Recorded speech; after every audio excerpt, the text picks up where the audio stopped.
Nosotros tenemos la gratísima presencia del ingeniero Armando Orozco, como siempre con novedades respecto al tema de Olmos, y bueno, con él vamos a conversar en los próximos minutos. Ingeniero, muy buenas noches ya. Sí, bueno, muy bien, contento porque en medio de bastantes tropezones, el tema, mi demanda, mi lucha en este momento, recuperar los 335 millones de metros cúbicos que se le dieron de una manera vil, de una manera traicionera, no sé, todos los títulos caben ahí, a Piura.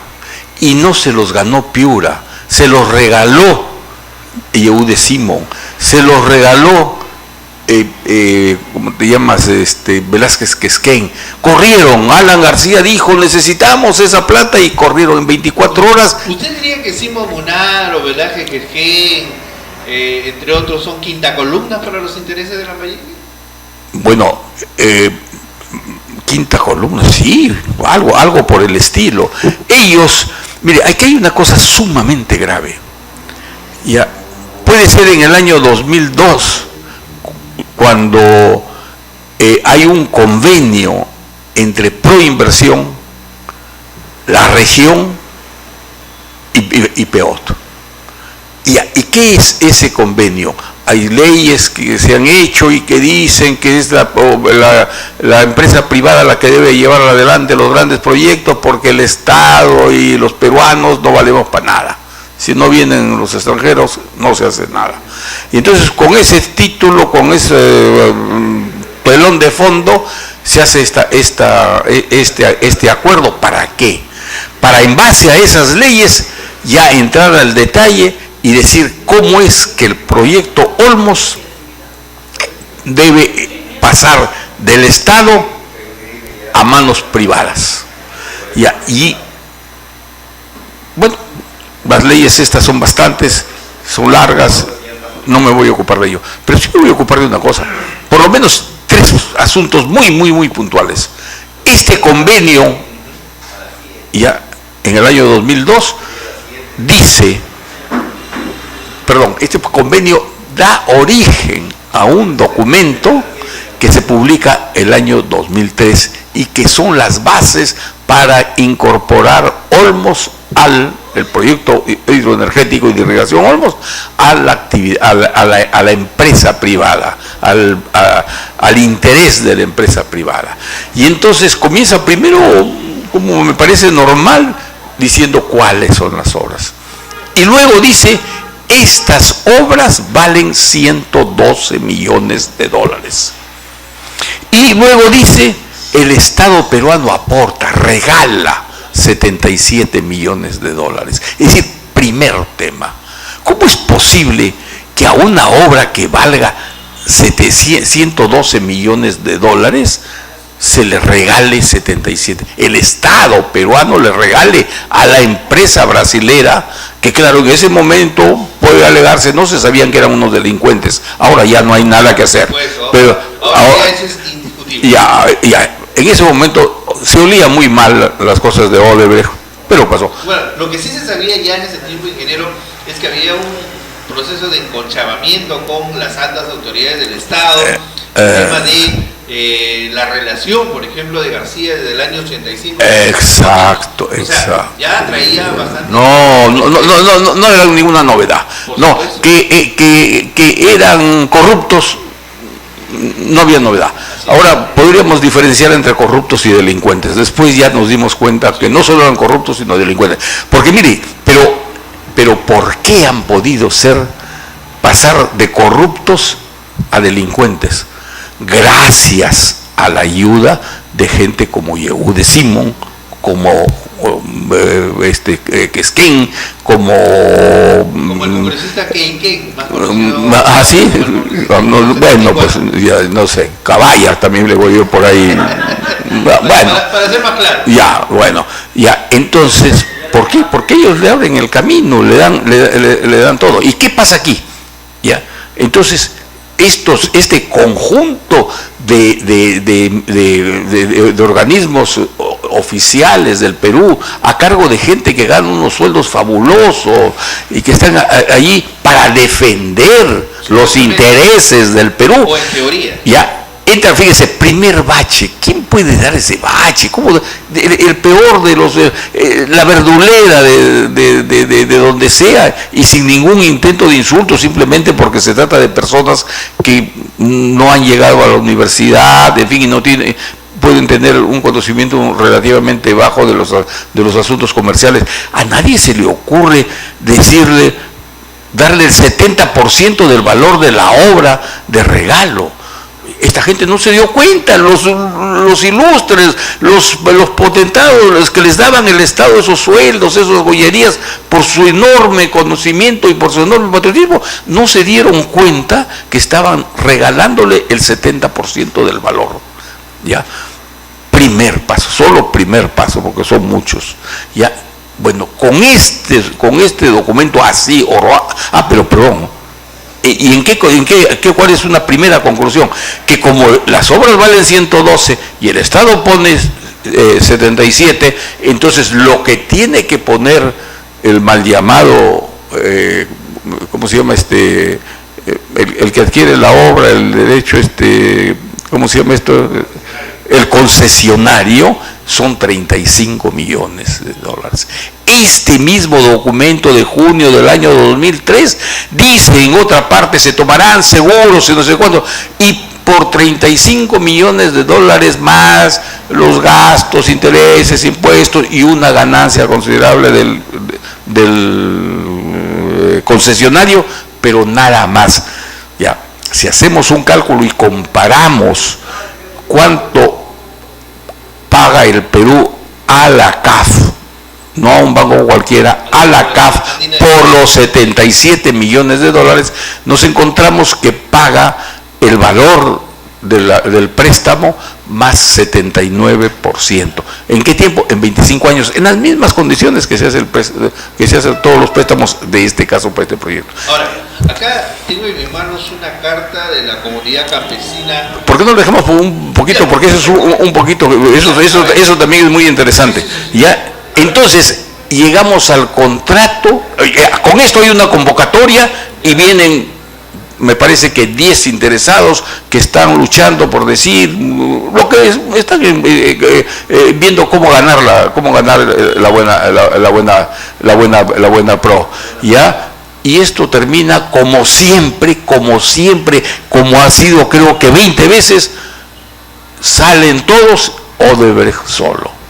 No es ni el primero, ni el único, ni uno de los pocos. Es uno de los muchos casos. Odebrecht solo. Y nos encontramos en Palacio de Gobierno el 22 de julio del 2004 con Yehude Simón respaldado por Toledo, que firman el contrato. Yo estoy presente en Palacio de Gobierno en ese momento y me agarré fuerte de la silla cuando se habló y se dijo, ya no decía 112 millones, decía 196 millones, 73 millones me parece más, es decir, 70% más del valor.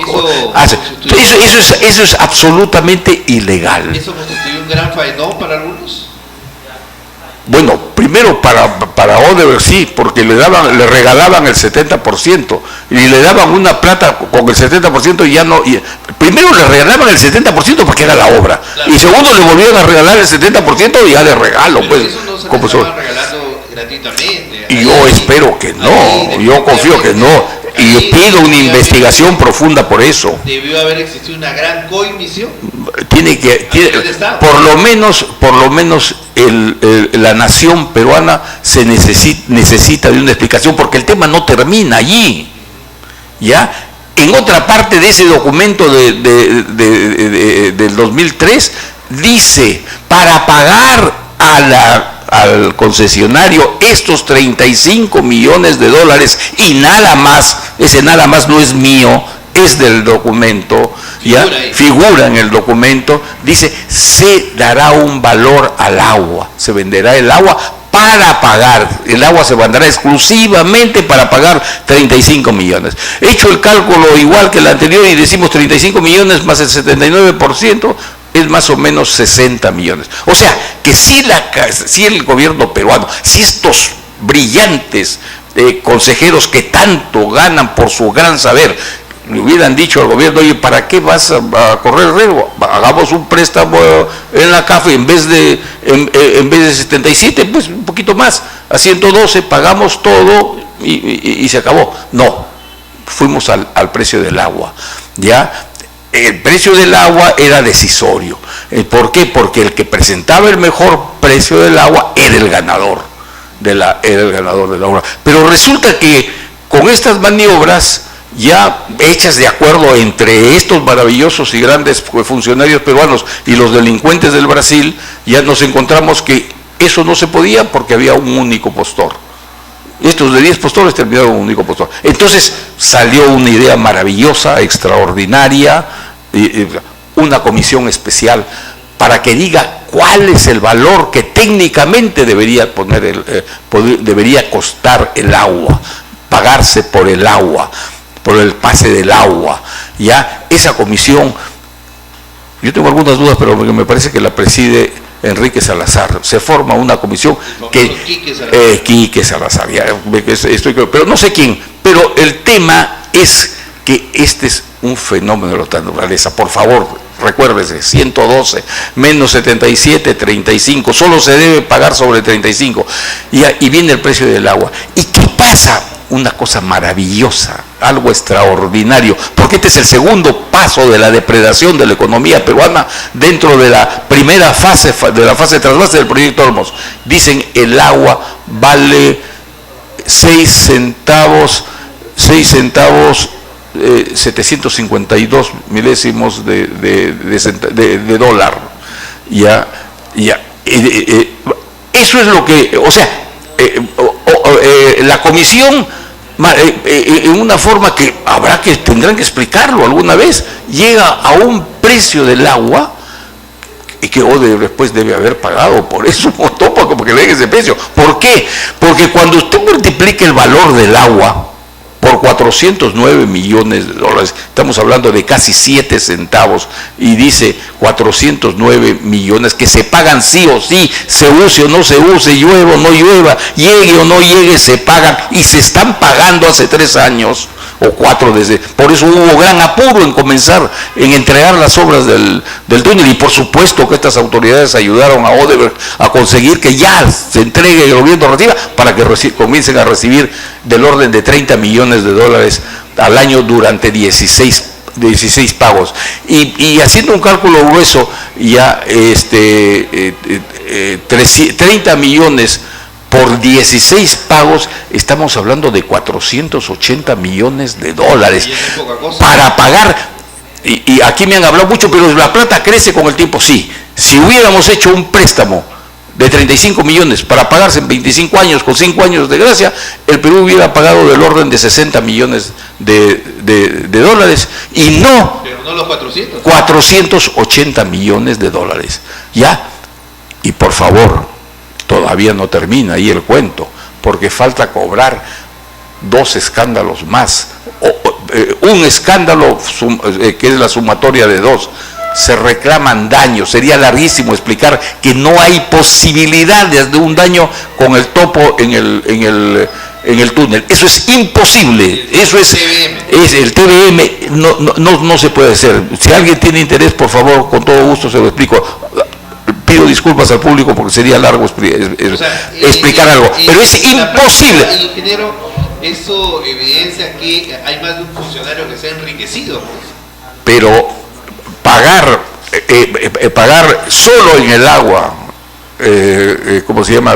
Hemos dicho, del orden de 480 millones. Si a eso le ponemos los 77 millones más los intereses, estamos hablando de 600 millones, más de 600 millones de soles por 60. Digo, la deuda inicial fue 35, con los intereses podría haber llegado a 60. O sea, en vez de 60, el Perú puede estar pagando 700, puede estar pagando 12 veces más. Eso merece una explicación. La comunidad campesina, Domingo de Olmos, eso es dirigida justamente a usted. Exacto. Parece que han cambiado de idea ahora. Exactamente, es muy largo leer la carta, pero la carta, por favor, yo la saludo, la agradezco muchísimo porque me elogia muchísimo más allá de lo que yo merezco. Más allá de las loas. Exacto, las loas de esta carta han seguido hasta que un día pierdo contacto con Mais Maza, el presidente de la comunidad que firma esa carta, y aparece un comunicado, todo se me consultaba, todo lo que era el agua, yo estaba ahí porque la carta, eso me da si gusta leerla. Una especie de consultor externo. Eso, no, porque además, como dueño de la idea, como autor de la idea, me piden colaboración y yo vengo a participar con todo gusto en esto y estoy en esto y estamos de acuerdo. Por lo menos yo le puedo decir nombres: Mais Maza, su colega Efrén Barrios, por ejemplo, Pedro, se me escapa el nombre, que estuvieron conmigo en todo momento, y plan, se voltearon como tortuga, patas arriba, ya no quieren el agua, que es gratis, que está ahí, que avergüenza al Perú porque llega al reservorio de Limón y la botan del reservorio de Limón, y ellos estaban totalmente de acuerdo conmigo, pero de repente se voltearon y ya no están contra, y están pidiendo 500 pozos. ¿Qué pasó? Bueno, primero, terrible traición a la comunidad, a su comunidad. Todos dicen ser comuneros, pero una traición más grande. Es decir, qué cosa más interesante en Olmos, en casi que cualquier parte del mundo, pero en Olmos especialmente, que agua. Y en el caso de Frey es un caso por demás emblemático, porque el hombre se ha rasgado las vestiduras. Por eso, conmigo. A mí me ha presentado 20 veces en su programa. Asumiendo defensas irrestrictas del tema de Olmos. ¿Qué pasó? Se voltearon los tres, se voltearon los cuatro. Mire, eso hay que preguntárselo a ellos, pero que hay malicia, que han traicionado, que son unos grandes traidores de ¿cómo se llama?, de su comunidad, eso no es duda. ¿Por qué lo han hecho? No sé, yo no he visto la plata, yo no he visto la coima si existiera, pero que eso es una terrible traición contra su comunidad. Eso es grave. Y eso está totalmente de acuerdo con la comunidad, con la región. Ya, entonces toda esta pantomima que están haciendo de que traen al representante del primer ministro para arreglar, porque ellos están contra y van a parar la calle, van a parar el agua, van a parar la carretera, y todo en perfecto acuerdo con la región no quiere, esto lo debe conocer el Lambayeque, la región no quiere que se recupere el agua que vilmente fue entregada a Piura, y recuperar el agua a Piura, recuperar el agua que vilmente se le entregó a Piura, significa regresar al viejo Olmos, al Olmos de Leguía, al Olmos que hemos hecho con plata del Perú, donde estos delincuentes del Brasil que se llaman concesionarios no han puesto un solo dólar no han puesto. Ya les he contado cómo el Estado por las manos de Yehude Simón y de otros así traidores a la causa del Lambayeque, le han entregado 77 millones de dólares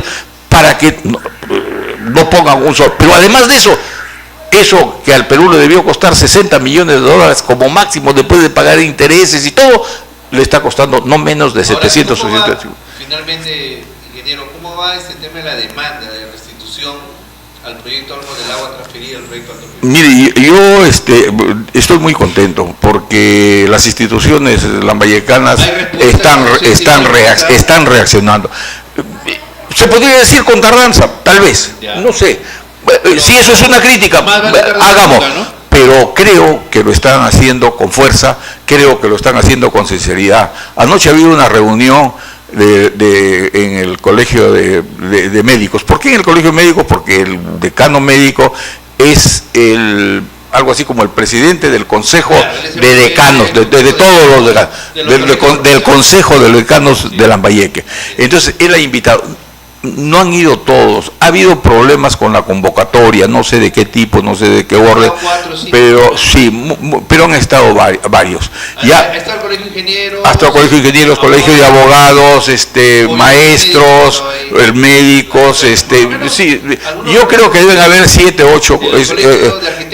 No, me parece una lástima, sí, porque ahí también se trató algo de la ciudad de la nueva ciudad de Olmos. Tenía mucho que decir, ya, no, claro, ellos son los que tienen la mayor fuerza de la palabra. Mi querido ingeniero, yo lo quiero comprometer para seguir conversando este sí, tema, por favor. para más. No, esto es gravísimo. No se agota ahora. No. Y vamos a seguir conversando porque usted ha dicho una gran verdad, de lo que se trata es de generar conciencia. De eso, llegar al mundo. De cómo se están actuando. Olmos es lo más importante que tiene Lambayeque, no hay ninguna obra. Yo entiendo el puerto de Eten, el agua potable, el desagüe, el corredor bioceánico, son cosas sumamente importantes que no hay que abandonarlas. No, yo no digo de ninguna manera ni la más mínima postergación de esas cosas, pero que eso no signifique que esto no se le dé una importancia, porque esto tiene un elemento que no tienen las otras propuestas, que es que se puede perder porque Piura y sus aliados lambayecanos, y digo nombres, ¿cómo te llamas? Yehude Simón, ¿cómo te llamas? Velázquez Quesquén, en fin, hay muchos colegas míos, lamentablemente, con gran dolor. Podríamos decir que son columnas y hoy día están desesperados porque esto que significa recuperar el viejo proyecto Olmos, la posibilidad de que Olmos favorezca a Lambayeque, a lambayecanos, a quienes siempre, porque se ha hecho única y exclusivamente con plata del Perú. Acá ningún civil, a los civiles se les ha regalado la tierra, a los terratenientes las tierras de $40,000, por lo menos se les ha entregado a $12,000, a $4,000, al 10%, a este paquete de gabonales que jamás ha tenido el Perú. Sí, nosotros hemos tenido los varones del azúcar, pero ellos se hicieron solos, cada uno compró su hacienda, cada uno la hizo. Acá no, acá les estamos regalando con plata del Estado a los... Va a colocar 500 millones de soles para hacer la ciudad fantasma. No, por favor, ¿de qué estamos? Regresamos en otra oportunidad y que muchas gracias por su presencia. Y también nosotros estamos ya con la presencia de un gran amigo que nos visita y está con nosotros, Jorge Joaquín Muñoz, empresario y emprendedor. Regresamos con él.